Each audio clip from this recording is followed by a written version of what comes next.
அனைவருக்கும் வணக்கம். நான் ஜோதிடர் தமிழரசன் பேசுகிறேன். இந்த சேனல் ஃபஸ்ட் டைம் பார்க்குறவங்கள இருந்தீங்கன்னா சப்ஸ்கிரைப் பண்ணிக்கோங்க. பெல் பட்டனை கிளிக் பண்ணிக்கோங்க. ஆளுங்கிற ஆப்ஷன் இருக்கும், அதையும் சூஸ் பண்ணிக்கோங்க. அப்போ தான் நாங்கள் போடுற வீடியோஸ் எல்லாமே உங்களுக்கு நோட்டிஃபிகேஷனாக வரும்.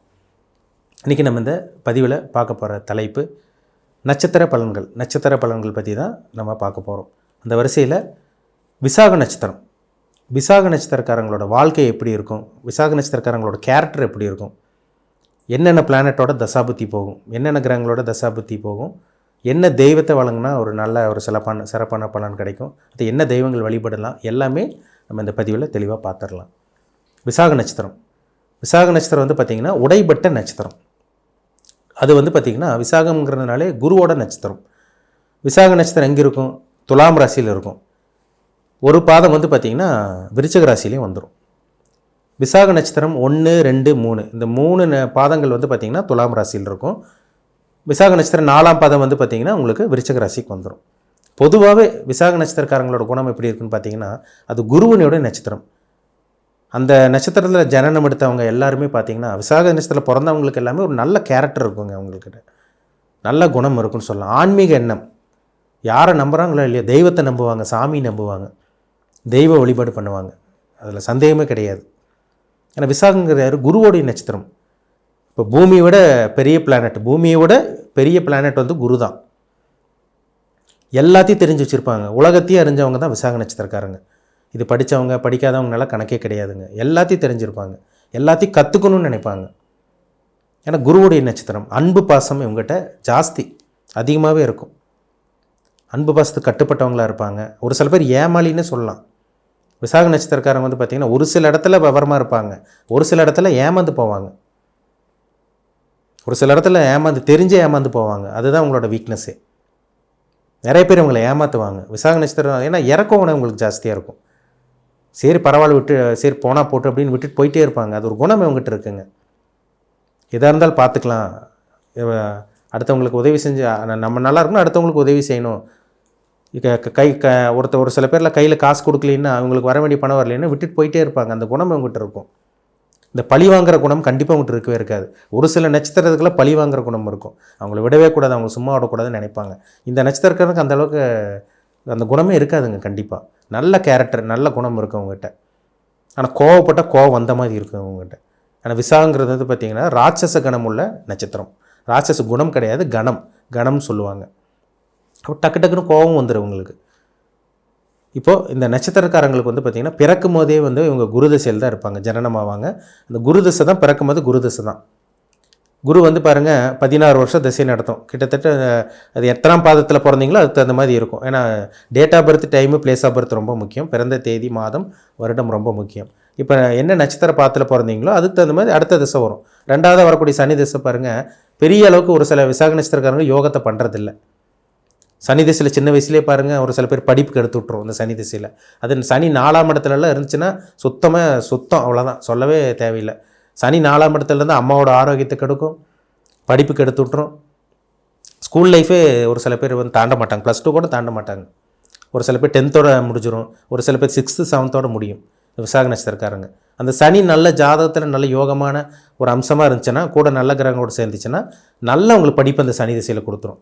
சின்ன வயசுலேயே நல்ல பக்குவப்பட்டவங்களாக இருப்பாங்க, மெச்சூரிட்டியான ஆள். விசாக நட்சத்திரக்காரங்க நல்ல ஒரு மெச்சூரிட்டியான ஆள்னு சொல்லலாம். நல்ல பக்குவப்பட்ட ஆளாக இருப்பாங்க. சின்ன வயசுலேருந்து அவங்களுக்கு அந்த நாலேஜ் கிடச்சிரும். ஏன்னா சனி திசை 2வது சனி திசை வரும். சனி வந்து பார்த்திங்கன்னா ஒரு முதிர்ந்த கிரகம், வயதான கிரகம். ஒரு வயசானவங்களுக்கு என்ன அறிவும் ஆற்றலும் இருக்கோ அந்த ஆற்றலும் இவங்ககிட்ட கண்டிப்பாக இருக்கும். மெச்சூரிட்டியாக இருப்பாங்க. மெச்சூரிட்டின்னு சொல்கிறாங்க பார்த்தீங்களா, அந்த பக்குவப்பட்டவங்கன்னு சொல்கிறாங்க பார்த்தீங்களா, கண்டிப்பாக விசாக நட்சத்திரக்காரங்களாக தான் இருப்பாங்க. 2வது வரக்கூடிய சனி திசை வந்து பார்த்திங்கன்னா லக்னத்துக்கு யோக அமைப்பாக இருக்கணும். அதாவது வந்து பார்த்திங்கன்னா உங்களுக்கு இப்போ மேஷ லக்னத்துக்குலாம் சனி வந்து பார்த்திங்கன்னா பெருசாக நல்லது பண்ணுறதில்ல. ரிஷப லக்னத்துக்கு சனி பரிபூர்ண ராஜயோக அதிபதி. சனி திசை வந்தால் நல்லாயிருக்கும். ஆனால் சனியோட செவ்வாயோ சூரியனாக சேர்ந்துச்சுன்னா அந்த ராஜயோகத்தை பண்ண விட மாட்டார். சனி வந்து ராஜயோகத்தை பண்ணாது. இதை மிதுன லக்னக்காரங்களுக்கு சனி 8 மற்றும் 9ஆம் அதிபதியே வருவார். அந்த அதிபதி வந்து பார்த்திங்கன்னா இப்போ சனி 10ல் இருக்குன்னு வச்சுக்கோங்க. மிதுன லக்னத்துக்கு சனி 10ல் இருந்து குருவோட வீட்டில் இருந்து குருவோட பார்வை இருந்தால் 19 வருஷம் அருமையாக இருக்கும். சின்ன வயசில் வரக்கூடிய சனி திசையே நல்ல ஒரு லைஃப் கொண்டு போயிடும். கடக லக்னத்துக்கும் சிம்ம லக்னத்துக்கு வந்து சனி திசை வராமல் இருக்கிறது நல்லது. சனி கடக லக்னத்தில் பிறந்தீங்க, சிம்ம லக்னத்தில் பிறந்தீங்கன்னா உங்கள் வாழ்க்கையை வந்து பார்த்திங்கன்னா கிட்டத்தட்ட 25 வயசுக்கு மேலே தான் டெவலப் ஆவீங்க. அது வரைக்கும் உங்களுக்கு பிரச்சனை 25-30 வயசு கூட தாண்டும் ஒரு சில பேருக்கெல்லாம். அந்தளவுக்கு இந்த சனி திசை போட்டு ஒரு வழி பண்ணிடும். ஒரு சில விசாக நட்சத்திரக்காரங்க பாருங்கள், 25 வயசுக்கு அப்புறம் தான் 25-30 வயசுக்கு மேலே தான் ஒரு நல்ல ஒரு வாழ்க்கையை பார்க்குறாங்க. ஏன்னா புதன் திசை அவங்களுக்கு வரும். இப்போ நீங்கள் வந்து அந்த 3வது வரக்கூடிய புதன் திசை, அந்த புதன் வந்து லக்னத்துக்கு வந்து ராஜயோக கிரகமாக இருக்கணும். இதே நீங்கள் மேஷ லக்னத்தில் பிறந்தீங்கன்னா அந்த புதன் திசையும் வேலை செய்யாது. விருச்சக லக்னத்தில் பிறந்தீங்கன்னா புதன் திசை சுத்தமாக வேலை செய்யாது. அந்த 17 வருஷம் வீண் தான். அந்த 17 வருஷம் ஒன்றுமே பண்ணாதுங்க, நல்லதே நடக்காது. போராடிட்டே இருப்பாங்க. எல்லா திறமையும் அறிவு எல்லாமே இருக்கும். எல்லா தானம் தர்மம் பண்ணுவாங்க. இவங்கனால அடுத்தவங்க வளர்ந்துட்டு போயிட்டு இருப்பாங்க. விசாக நட்சத்திரக்காரங்களோட கேரக்டர் இதுதான். இவங்க நல்லா அடுத்தவங்க நல்லா இருக்கும்னு நினைப்பாங்க. ஆனால் இவங்க மூலமாக அடுத்தவங்க நல்லா இருக்கணும், அதான் இவங்க மூலமாக அடுத்தவங்க நல்லா ஏணி படிக்கிற மாதிரி ஏறி போயிட்டே இருப்பாங்க. ஆனால் இவங்களோட வாழ்க்கை அப்படியே இருக்கும், அதே நிலைமையில் இருக்கும். நோட் பண்ணி பாருங்கள். உங்கள் 30 வயசுக்குள்ளே இருக்கவங்களுக்குலாம் பாருங்கள், உங்களுக்கு அந்த சனி திசை நடந்திருக்கும். சனி நல்லது பண்ணியிருக்காரு கண்டிப்பாக. நம்ம 3வது வரக்கூடிய புதன் திசை வந்து பார்த்திங்கன்னா, அந்த குரு திசை முடிஞ்சு சனி திசை முடிஞ்சு 3வது வரக்கூடிய புதன் திசை 17 வருஷம். புதன் மேஷ லக்னம் விருச்சக லக்னம் தவிர நீங்கள் மற்ற லக்னத்தில் இருந்தீங்கன்னா கூட அந்த புதன் திசை நல்லாயிருக்கும். அந்த புதன் வந்து உங்களுக்கு ராகோட சேரக்கூடாதுங்க, ரொம்ப முக்கியம். புதன் ராகோட சேர்ந்தால் சுத்தமாக கெட்டு போயிடுவார். ஏன்னா புதன் ஒரு பச்சவந்தி கிரகம், ராகு ஒரு பச்சவந்தி கிரகம். நல்லவங்க கூட சேர்ந்தால் நல்லவன், கெட்டவங்க கூட சேர்ந்தால் கெட்டவங்க, அவ்வளோதான் வித்தியாசம். இப்போ புதன் வந்து உங்களுக்கு குருவோட இருக்குது, குரு பார்வையில் இருக்குது. சுக்கிரனோட கிட்டத்தட்ட 3 ராசிக்குள்ளே தான் புதன் சுக்கிரன் இருப்பாங்க. ஏன்னா முக்கூட்டு கிரகங்களாக இருக்கிறதுனால. இப்போ புதன் சுக்கிரன் காம்பினேஷன் வந்தால் கூட அந்த புதன் திசை யோகத்தை செய்யும். சொகுசான வாழ்க்கை, ஒரு நல்ல ஒரு வாழ்க்கை, பிஸ்னஸ்ஸு, இதெல்லாமே இந்த புதன் திசையில் நடக்கும். கணக்கு வழக்கு கொண்டானதே இதுதான். புதன் திசை இப்போ 30 வயசுக்கு மேலே ஒரு சில பேர் ஐடி ஃபீல்டில் ஷைன் பண்ணுவாங்க. ஐடி ஃபீல்டில் அந்த விசாக நட்சத்திரக்காரங்க பாருங்கள், 30 வயசுக்கு மேலே ஐடி ஃபீல்டில் பெரும் பணத்தை சம்பாதிக்கக்கூடிய அந்த யோகம் அவங்களுக்கு உருவாகும். ஏன்னா புதன் ஜாதகத்தில் நல்ல பொசிஷனில் இருந்தால் மட்டும்தான். அடுத்து வந்து உங்களுக்கு 4வது வரக்கூடிய கேது திசை. அது ஒரு 7 வருஷம். கேது திசை ஞானம், அறிவு, சிந்தனை, பக்குவம் இதெல்லாமே இந்த கேது திசையில் கிடச்சிரும். ஒரு விரக்தியும் கொடுத்துரும் அந்த கேது திசையில். அந்த கேது வந்து அமர்ந்த இடத்த பொறுத்து. இப்போ 7ஆம் இடத்துல கேது இருந்தால் திருமண வாழ்க்கையில் இன்ட்ரெஸ்ட் இருக்காது. 4ஆம் இடத்துலேருந்து அம்மாவோட உடல் ஆரோக்கியத்தை கெடுக்கும். 8ஆம் இடத்துலேருந்து ஆக்சிடென்ட்டு, வம்பு வழக்கு பிரச்சனை, விபத்து சந்திக்கிறது, பைல்ஸ் ப்ராப்ளம் இதெல்லாமே இந்த கேது திசையில் நடக்கும். அப்புறம் 5வது சுக்கிர திசை. அதாவது பிறக்கும்போது குரு திசை முடிஞ்சு அப்புறம் சனி திசை 19 வருஷம் நடந்து உங்களுக்கு புதன் திசை 17 வருஷம் முடிஞ்சு கேது திசை 7 வருஷம் நடந்து அப்புறம் சுக்கிர திசை வரும். 5வது உங்களுக்கு சுக்கிர திசை வரும். அந்த சுக்கிரனில் ஒரு சில பேர் பாருங்கள் 50 வயசுக்கு மேலே நல்லா இருப்பாங்க. விருச்சக ராசியாக இருந்தாலும் சரி, நீங்கள் துலாம் ராசியாக இருந்தாலும் சரி, 50 வயசுக்கு மேலே தான் அதை நடுத்தர யோகம் சொல்கிறாங்க பார்த்தீங்களா, பின் வாழ்க்கைன்னு சொல்கிறாங்க பார்த்தீங்களா. இது வந்து அவங்களுக்கு அந்த சுக்கிர திசையில் தான் கிடைக்கும். 52, 53 வயசுலலாம் பாருங்கள், ஒரு சில பேர் வீடு கட்டி அப்போ தான் அவங்க செட்டிலே ஆவாங்க. அப்போ தான் அவங்களுக்கு வாகனம் அமையும், லக்ஸுரியான வாகனம், நல்ல ஒரு வாகனம், நல்ல ஒரு வீடு கட்டுறது, இதெல்லாமே சுக்கிர திசையில் அமையும். பார்த்தீங்கன்னா அவங்க சுக்கிர திசை நல்ல ஒரு யோகமான திசையாக இருக்கும் உங்களுக்கு. சுக்கிரன் வந்து யாருக்கு சுக்கிர திசை வரக்கூடாது, நீங்கள் மீன லக்னத்தில் பிறந்து தனுசு லக்னத்தில் பிறந்தவங்களுக்கு சுக்கிர திசை வரக்கூடாது. சுக்கிர திசை வந்துச்சுன்னா சுக்கிரன் வியாதி கொடுக்கும், கடன் பிரச்சனை கொடுக்கும், வம்பு வழக்கு பிரச்சனை கொடுக்கும், பெண்களால் அசிங்க அவமானம், பெண்களால் தொல்லை, எல்லாமே இந்த சுக்கிர திசையில் கொண்டு வந்து இழுத்து விட்டுரும். அப்போ பாருங்கள் அந்த கிரகம் வந்து எந்த அளவுக்கு வேலை செய்து பாருங்கள். அப்போ அந்த பிறக்கும் போது குரு திசையில் இருந்தால் கூட உங்களுக்கு வரக்கூடிய சனி திசை முக்கியமான திசை. 3வது வரக்கூடிய புதன் திசை ரொம்ப ரொம்ப முக்கியமான திசையாக இருக்கும். இப்போ கேது திசை கூட 7 வருஷம்தான். ஆனால் அந்த புதன் திசையும் அந்த சனி திசையும் தான் ஒரு மனுஷனோட வாழ்க்கை. அப்போ தான் உங்களுக்கு கரெக்டான ஏஜில் இருப்பீங்க. அந்த 30-35 வயசில் தான் கரெக்டாக ஒரு மிட் ஏஜ்னு சொல்லுவாங்க.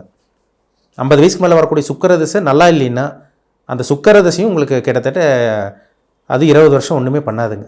சுக்கிர திசை கூரை பிச்சுட்டு கொட்டுதும்பாங்க, சுக்கிர திசை பணத்தை அள்ளி கொடுக்குதும்பாங்க. ஆனால் வந்து சுக்கிரன் நல்ல ஒரு ஸ்தானத்தில் இருந்தால் கண்டிப்பாக அது செய்யும். யாருக்கு எந்த லக்னத்துக்கு செய்யும்? மிதுன லக்னத்துக்கு செய்யும், கன்னி லக்னத்துக்கு செய்யும். கடக சிம்ம லக்னத்துக்கு கூட சுக்கிரன் பெருசாக யோகத்தை செய்கிறது கிடையாது, அது இருக்கிற இடத்த பொறுத்து. துலாம் லக்னத்துக்கு சுக்கிர திசை அருமையாக இருக்கும். மகர கும்ப லக்னத்துக்கு சுக்கிர திசை ராஜயோகாதிபதி திசையாக இருக்கும். அப்போ இந்த சுக்கிரன் வந்து இருக்கிற இடம், எந்த இடத்த அமர்ந்திருக்காங்க, யாரோட சேர்ந்துருக்காங்க ரொம்ப முக்கியம். சுக்கிரன் குருவோட சேரக்கூடாது, தோஷம் ஏற்பட்டுரும். சுக்கிரன் சூரியனோட சேர்ந்து அஸ்தமனம் ஆகக்கூடாது. சுக்கிரன் ராவோட சேரக்கூடாது. சுக்கிரன் சனியோட சேரக்கூடாது. சுக்கிரன் சனியோட சேர்ந்தால் சொகுசு வாழ்க்கைக்கு பிரச்சனைன்னு அர்த்தம். சொகுசு அனுபவிக்க முடியாது. உங்களால் அடுத்தவங்க அனுபவிச்சுட்டு போவாங்க, வீட்டில் இருக்க ஆளுங்க அனுபவிப்பாங்க, உங்களால் அனுபவிக்க முடியாது. ஒரு சில பேர் சொகுசு அனுபவிக்காமல் இருப்பாங்க, காசு பணம் லட்சக்கணக்கில் கோடிக்கணக்கில் சேர்த்து வச்சுருப்பாங்க. ஆனால் இவங்களால சொகுசு அனுபவிக்க முடியாது. சாதாரண செருப்பு போட்டிருப்பாங்க, சாதாரண துணிமணி, பிராண்டட் துணிமணி கூட இருக்காது, சாதாரண துணிமணி தான் போட்டிருப்பாங்க. ஆனால் அவங்க கூட இருக்க வீட்டில் இருக்க ஆளுகளை பிராண்டடாக போட்டிருப்பாங்க. என்ன காரணம்னா அவங்க ஜாதகத்தில் சுக்கிரன் சனி காம்பினேஷன் இருக்கும். சுக்கிரன் சனி, சுக்கிரன் ராகு, அதெல்லாம் ராகு கூட பாசிட்டிவ் கொடுத்துரும். சனியோட சுக்கிரன் சேர்ந்து அந்த சொகுசு வாழ்க்கைக்கு பங்கம் ஏற்பட்டுரும். இவங்கனால உல்லாசத்தை அனுபவிக்க முடியாது, காசு பணம் பிரயோஜனம் இல்லாமல் போகும் அந்த சுக்கிர திசையில். அதனால் அந்த தசாபுத்தி ரொம்ப முக்கியம். சரிங்களா? மெயினாக வந்து உங்கள் சனி திசை எப்படி இருக்குன்னு பாருங்கள், 3வது வரக்கூடிய புதன் திசை எப்படி இருக்குன்னு பாருங்கள், உங்கள் ஜனன ஜாதகத்தில் உங்கள் ஹாரோஸ்கோப் பர்த் சார்ட்டில் வந்து பிளானட்டோட பொசிஷன் எப்படி இருக்குன்னு பாருங்கள். அதுதாங்க ரொம்ப முக்கியம்.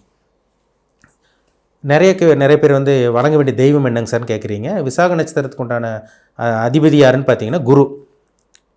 மெயினாக வந்து பார்த்திங்கன்னா வருஷத்துக்கு ஒரு தடவை ஆலங்குடி, கும்பகோணத்தில் இருக்குது, ஆலங்குடியில் இருக்க குருவோட கோயிலுக்கு வருஷத்துக்கு ஒரு தடவை போய் வழிபாடு பண்ணுங்கள். வியாழக்கிழமை தட்சிணாமூர்த்தி வழிபாடு பண்ணுறது ஒரு சிறப்பான பலன் கொடுக்கும். யானைகிட்ட ஆசீர்வாதம் வாங்குங்க, யானைகிட்ட ஆசீர்வாதம் வாங்குங்க.